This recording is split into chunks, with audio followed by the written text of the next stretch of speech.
Doctor Sreevarma ஆயுள் தரும் ஆயுர்வேதா அறுவை சிகிச்சை இல்லா குணம் ஆயுள் கால நிவாரணம்.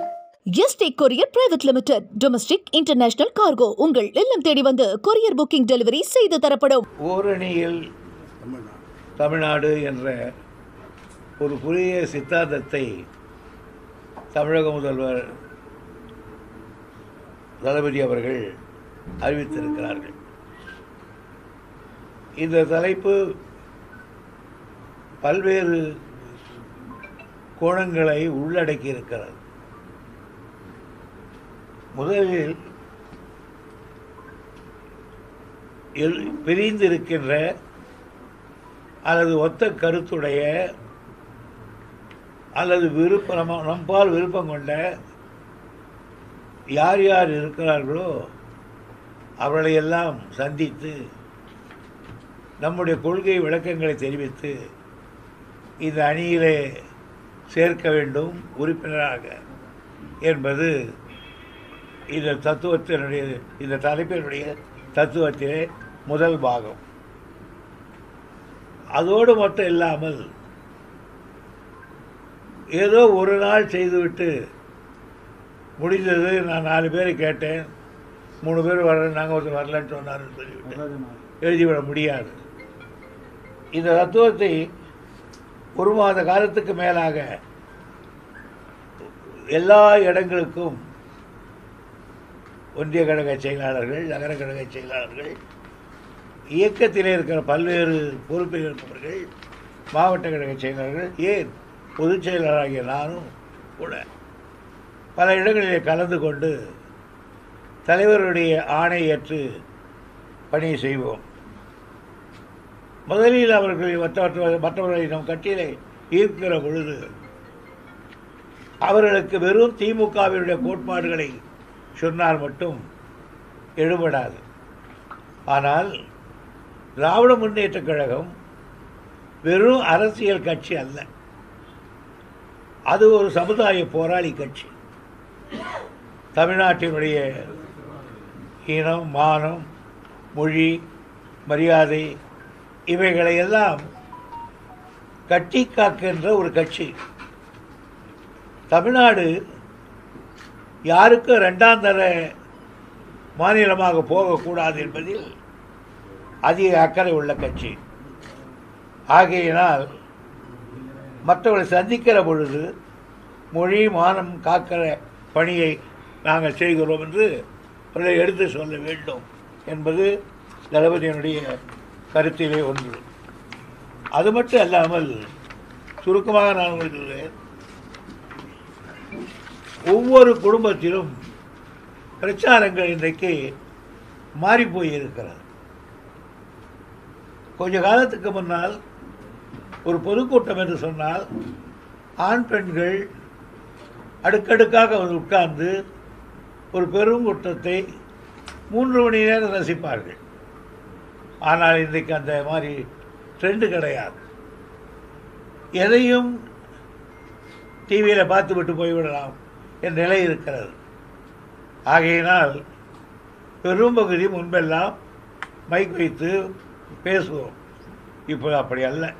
எனவே நேரடியாகவே அந்த குடும்பத்தில் இருக்கிற சந்தித்து இந்த ஆட்சியினுடைய நிலைமை, இந்த ஆட்சி என்னென்ன செய்திருக்கிறது இந்த 4 ஆண்டு காலத்தில் என்பதை எடுத்து சொல்லி, எங்களுடைய ஆட்சியை கவிழ்க்க வேண்டும் என்பதற்காக அல்லது வருகிற தேர்தலிலே தோற்கடிக்க வேண்டும் என்பதற்காக என்னென்ன வழிமுறைகளை எல்லாம் மாற்றுக் கட்சிகள் ஆதரிக்கிறது என்பதை மக்களுக்கு தனித்தனியாக எடுத்து சொல்ல வேண்டும்.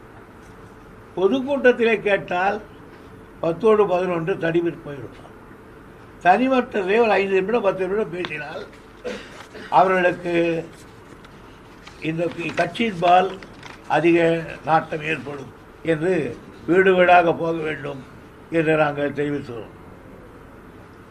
அதைத்தான் தளபதி அவர்கள் அழகாக சொல்லுகிறார். தமிழ்நாட்டில் உள்ள அனைத்து குழுமினரையும் ஓரணியில் தமிழ்நாடு என்கிற ஒரே கொடையின் கீழ் ஒன்றிணைப்பதுதான் எங்களுடைய முக்கிய இலக்கு என்று தெரிவித்திருக்கிறார். அது மட்டும் இல்லாமல் மத்திய சர்க்கார் நம்மை இரண்டாம் தர குடிமகளாகவே கருதுகிறது.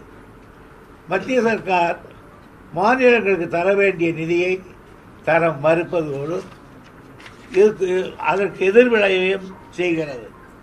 உதாரணத்துக்கு நமக்கு கல்விக்கு வர வேண்டியது, மற்ற துட்டங்கள் வர வேண்டியதெல்லாம் எல்லா நிதிகளையும் நிறுத்திவிட்டார்கள். ஏன் அவ்வளோ தூரம்? அதாவது வெள்ளம் போன வருஷத்துக்கு முன்னால் வந்த வெள்ளம் திருநெல்வேலியில் எல்லா இடங்களும் உடைந்து போய்விட்டது. அதுக்கு 600 கோடி ரூபாய் போட்டிருந்தோம். இதுவரையில் காலனாக கொடுக்கவில்லை மத்திய அரசு. இப்படி பல நன்மைகளை செய்து கொண்டிருக்கிறது. அதையே நாம் சொல்ல வேண்டும் என்பதற்கு மீண்டும் நம்ம அது மட்டும் இல்லாமல்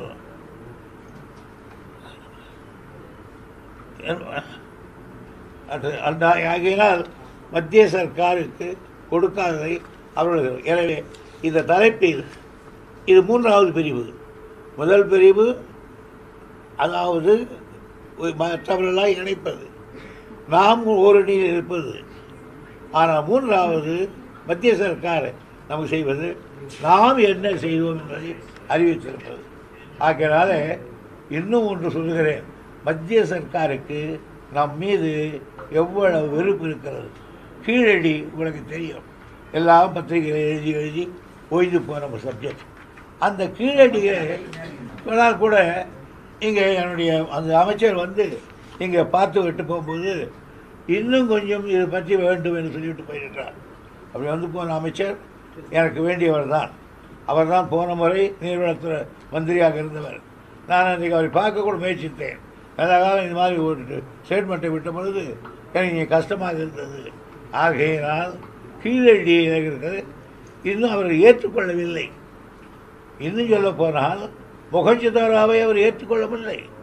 இன்றைக்கல்ல, இன்றைக்கு 1000 ஆண்டுகளுக்கு முன்னாலே கட்டப்பட்ட 600-700 ஆண்டுகளுக்கு முன்னால் கட்டப்பட்டிருக்கிற கண்டுபிடிக்கப்பட்ட அந்த மொஹஞ்சதாரோவுக்கு கீழடியை சம்பந்தம் இல்லை என்கிறார்கள். 3வதாக இப்போ கொஞ்சம் என்ன செய்கிறார்கள்? ஒரு புதிய வரலாற்றை படைப்பதற்கு ஒரு குழு போட்டிருக்கிறார்கள். இந்தியாவின் வரலாற்றை திருத்தி அமைப்பதற்கு ஒரு குழு போட்டிருக்கிறார்கள். 19 பேர் அந்த குழுவில் இருக்கிறார்கள். 19இல் 18 பேர் போட்டுவிட்டார்கள். 18 பேரும் பிராமணர்களே போட்டார்கள். இன்னும் ஒருவர் போட வேண்டும். அதுக்கு ஆள் கிடைக்கவில்லை, சரியான ஆள். கனடாவில் தமிழ்நாட்டு பிராமண சங்கத்தினுடைய ஒரு பிரான்ச் வச்சிருக்கிறார். அதில் இருக்கிறவரை கொண்டு வந்து 19ஆக போட்டிருக்கார்கள். அது போட்ட பிறகுதான் சிந்து நதி நாகரத்தில் எங்களுடைய சரஸ்வதி நதியும் ஓடி இருக்கிறது என்ற புதிய தத்துவத்தை சொல்லியிருக்கிறார்கள். ஆகையினால் இந்து பிரச்சனையிலும் ஓடு கலாச்சாரத்தை வெறுக்கிறார்கள். 3வதாக எங்களுடைய ஊனோடு, உயிரோடு, இரத்தத்தோடு, எங்கள் வாழ்வோடு, எங்கள் நினைவோடு கலந்து நிற்பது இந்திய எதிர்ப்பு. அந்த இந்திய எதிர்ப்பை ஆனால் நாங்கள் எதிர்க்க அவர் திணித்து கொண்டிருக்கிறார்கள். ஆனால் நாங்கள் அடிக்க ஆதி காலத்தில் தான் சொல்லுவார் நாவலர், அடிக்க பொன் சிமக்கும் என்பார்கள். அப்படி நாங்கள் பணியாற்ற இன்றைக்கு மகாராஷ்டிராவில் கூட போடப்பட்ட வாபஸ் அந்த இந்தியை தொலைக்கிறோம்கிறார்கள். இன்றைக்கு பீகாரிலே இந்தியை வெளியேற்றுகிற ஒரு கட்டம் உருவாகி இருக்கிறது. ஆக இப்படி இந்த திட்டங்களை எல்லாம் செய்து கோலாகாரமாக்கி ஒரு இந்திய சாம்ராஜ்யத்தை அல்லது ஒரு வேறு விதமான கலாச்சாரம் கொண்ட ஒரு சமுதாயத்தை மத்திய சர்க்கார் உருவாக்க வருகிறது. இவற்றையெல்லாம் நாம் எதிர்த்து நிற்க வேண்டுமானால் பிரிந்திருந்தால் நடக்காது, இணைந்திருந்தால் தான் நடக்கும். அதுதான் ஒற்றுமையை இருக்க வேண்டும் என்று எங்கள் தலைவர் அறிவித்திருக்கிறார். எங்கள் தலைவர் அறிவித்ததை எங்கள் கழக நண்பர்கள் எல்லோரும் இன்னும் ஒரு 40 நாளைக்கு எங்கேயாவது நீங்கள் பார்க்க வேண்டும், எங்கேயாவது ஒரு தொகுதியில் அவர்கள் இதை பற்றியெல்லாம் எடுத்து சொல்லி செய்து கொடுத்த பணியை செய்வார்கள் என்பது எனக்கும் தெரியும் என்று கூறி நான் முடிவு செய்கிறேன். தமிழகத்தை காப்போன்ற பேர்ல வந்து எடப்பாடி பழனிசாமி பிரச்சார இயக்கத்தை தொடங்கியிருக்காரு. தமிழகத்தை காப்போன்ற பேர்ல வந்து எடப்பாடி பழனிசாமி வந்து தமிழகம் ஒரு சுற்றுப்பயணம் மேற்கொண்டார். அதை பற்றி அது நாம என்ன பண்றது? அவர் ஒரு கட்சி, அவர் ஒரு கொள்கை சொல்றாரு, அது நாம என்ன பண்றது? தமிழகத்தில் சட்டம் ஒழுங்கு சரியில்லை, இதெல்லாத்தையும் நாங்கள் மீட்டெடுக்க போறோம் அப்படின்னு சொல்லி சார் எதிர்கட்சியில் இருக்கிறவன் ஆளுங்கட்சியை பார்த்து எல்லாம் நல்லா இருக்கு, பிரமாதமா இருக்குன்னு சொல்லுவான். நல்லா இருந்தா கூட நல்லா இருந்தா சொல்லுவோம். சார் இப்போ வீடு வீடாக சந்திக்கிறேன்னு சொல்றீங்க, அங்கே மக்கள் சொல்லக்கூடிய குறைகளும் வருமா உங்களுக்கு? வரும். அதை கேட்பீங்களா? கேட்போம். சார் இப்போ திமுக வந்து பழம்பெரும் கட்சி, பலமுறை ஆட்சியில் இருந்திருக்கிறீங்க, 3-4 தலைமுறை இருந்திருக்காங்க. இன்னைக்கு வந்து ஓரணியில் தமிழ்நாடுன்றது அவசியமா தேவைப்படுது சார் மக்களை சந்திக்கிறதுக்காக. ஏன்னா பல ஸ்கீம்ஸ் இருக்குது. ஒரு திமுக நீண்ட பாரம்பரியம் உள்ள கட்சி என்ற காரணத்தால் தான் இப்படிப்பட்ட பொறுப்புள்ள வேலைகளை எல்லாம் செய்ய வேண்டும், இதற்கு இணைந்து இருக்க வேண்டும் என்று சொல்லியிருக்கோம். இது ஒரு தத்துவம். சார் இப்போ எதிர்கட்சிகள் வந்து திமுக வந்து இந்த மாதிரி இது மாதிரி பிராண்டிங் வச்சு மக்களை ஏமாத்துறாங்க. உள்ள வந்து எது செய்யற இப்போ ஜிஹெச் எடுத்துக்கிட்டிங்கன்னா கட்டடங்கள்லாம் கட்டிக்கிறாங்கன்னா உள்ள ஒரு வேலையும் செய்யாம திறக்குறாங்க. இந்த மாதிரி வெளிப்படையா விளம்பர அரசியல் தான் பண்றாங்கிற மாதிரி சொல்றாங்களே எதிர்கட்சிகள். எடப்பாடி பழனிசாமி கூட அதை சொல்லிக்கிறாங்க. அவர் எதிர்கட்சி தலைவர் சார், அவர் அப்படிதான் சொல்லுவாரு. 10 வருஷம் இருந்தாங்க, இந்த ஹாஸ்பிட்டல் கட்டியிருக்கலாமே, கட்டினது யாரு? நீங்கள் அதான் சொல்றேன், கட்டுறோம் அவர் எதிர்கட்சி அப்படிதான். சார் விருதுநகர் மாவட்டத்தில் வந்து திமுக ஆட்சி காலத்தில் வந்து கூமாப்பட்டி புலவர்கள் அணை கட்டியிருக்காங்க, பெரியார் அணை கட்டியிருக்காங்க. அதில் வந்து பூங்கா அமைக்கிறது 10 கோடி நிதி ஒதுக்கி இன்னும் பணிகள் தொடங்கலை அப்படின்னு சொல்கிறாங்க. இப்போ அந்த கூமாப்பட்டி புலவர்கள் அணை வந்து ஒரு சமூக வலைதளத்தில் வந்து ஒரு ட்ரெண்டிங்கில் இருக்குது. அந்த பூங்கா அமைக்கிறதுக்கு எப்போ பணிகள் தொடங்கும்? இதுக்கு எல்லா இடங்களுக்கும் சில இடங்களுக்கு கொடுத்தோம், சில இடங்களுக்கு கொடுக்க முடியல.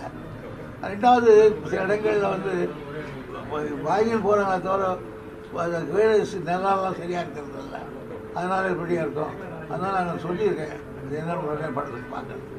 ஆண்டியப்பனூர் அணை இன்னும் பராமரிப்பு சரியா இல்லை அப்படின்னு சொல்லி ஒரு சொல்றாங்க விவசாயிகள். அதில் கொஞ்சம் உள்ள மண் நிறையா இருக்குது, அதை எடுக்கணும். இப்போ இந்த முறை எடுத்து கொடுத்துறேன். பாமக நிலவர பிரச்சனைக்கு திமுக தான் காரணம் தொடர்ந்து அன்புமணி ராமதாஸ் வந்து குற்றச்சாட்டு சொல்லிட்டே வர்றாரு. அடிக்கடி திரும்ப சொல்லிட்டு வர்றாரு. திமுகவில் மறுத்துட்டு வந்தாலும் திரும்ப அதே தான். நான் சொல்ல, அவங்க அப்பா சொல்றாரு, அப்பா தந்தை சொல்லுக்கு மந்திரம் இல்லை. அன்புமணி சொல்றது அப்பட்டமான பொய்ன்னு அவங்க அப்பாவே சொல்லிட்டாரு. அடுத்த கேள்வி கேளுங்க. ஓரணியில் திரள்வோம் சொல்றீங்களா, அது திமுகவில் இருக்கா? இல்லை எந்த பூசல் இல்லாமல் ஒன்றா இருக்கணும் அப்படின்றது அந்த ஓரணியில் திரள்வோம்ன்றது கூட்டணி கட்சியில் இருக்கா இல்லை திமுகவில் இருக்கா சொல்லுங்க. அது மாதிரி சில அறிவுகள் சொல்கிறாங்களா, அது மாற்ற காமிக்கிறது தான்.